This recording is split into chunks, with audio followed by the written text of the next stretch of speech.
কি গো বৃষ্টি, এত শাড়ি ঠাড়ি পরে কি এত কাজ করছো তুমি? হ্যাঁ, যেমনটা বলেছিলাম আজকে দুপুরবেলা যে আমরা সন্ধ্যেবেলা আজকে মায়েদের নিয়ে একটা ছোট্ট সেলিব্রেশন করব, সেই কথা মতোই মানে এখন আপাতত চলছে। এদিকে দেখতে পাচ্ছ মিঠি চলে এসছে, ঠিক আছে, আর মাও চলে এসছে ওখানে। তা দুই মায়ের জন্য এখানে এখন চা আমি রেডি করে ফেলেছি।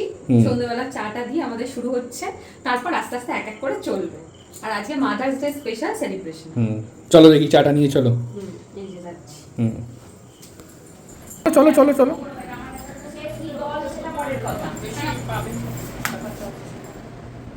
একদম সুন্দর ফ্লেভার টি। আমি খাবো না। বলো বলো, একদম সুন্দর ফ্লেভার টি নিজে হাতে কিনে নিয়ে এলে?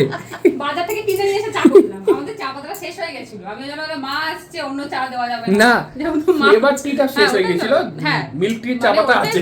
সত্যি সত্যি মানে ওটাই চা খেয়ে হ্যাঁ, আর আমরা এখন দুধ চা থেকে বিরত নেওয়ার চেষ্টা করছি, তাই তো?